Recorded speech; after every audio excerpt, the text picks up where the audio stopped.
Reason behind the high performance of Honda Civic Type R 2023 revealed. A leaked brochure reveals output figures for the new Type R. 1 second, before we start the video, kindly subscribe to this channel. That will motivate us to make more videos like this. Your support is very important for us. Only, you can help us to reach the next milestone. Now, let's get started. The hot hatchback fraternity can now breathe a communal sigh of relief, as Honda has finally revealed the highly anticipated Civic Type R. The king of hot hatches arrives with it a slew of improvements, styling changes, and more power. However, we've been in the dark about just how much power the FL5 generation Type R would make.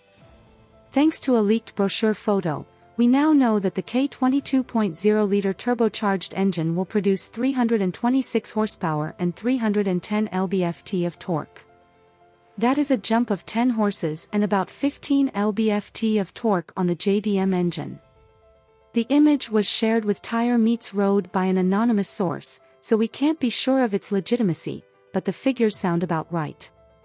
The brochure also tells us that peak power is reached at 6,500 rpm, with the majority of torque arriving between 2,600 and 4,000 rpm.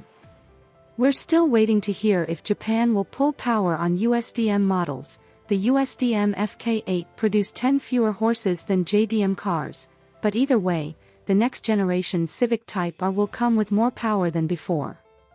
To put the FL5's power into context, we should take a trip down memory lane, and see what kind of power each of the generations made, starting with the EK9 Type R. This Civic was powered by a 1.6-liter B16B four-cylinder that produced 182 horsepower at 8,200 rpm, and 118 lb-ft of torque at 7,500 rpm. This is where all the jokes about Honda's not having any torque stem from.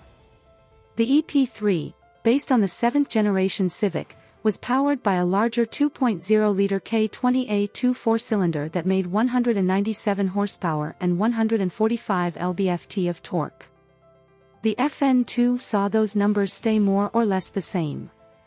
The FK2, launched in 2015, saw a leap in power to 306 horsepower and 295 lb-ft of torque thanks to a turbocharged K20C1 engine, and the FK8 took that number to 316 horsepower. Before the arrival of the FK8, the most powerful Honda sports cars the US got to experience up until that point was the 237 horsepower Honda S2000, and the 290 horsepower Acura NSX. Honda has been very tight-lipped about the new Type R, and we're dying to hear about its chassis setup and suspension and braking system. We expect to get more details closer to the car's on-sale date in the fall of 2022. What do you think about this? Let me know this by commenting below. I would love to see them. I can go through your comments and share my feedback. Thanks for watching this video completely. Kindly subscribe to this channel and hit the like button. Thanks again, have a great day.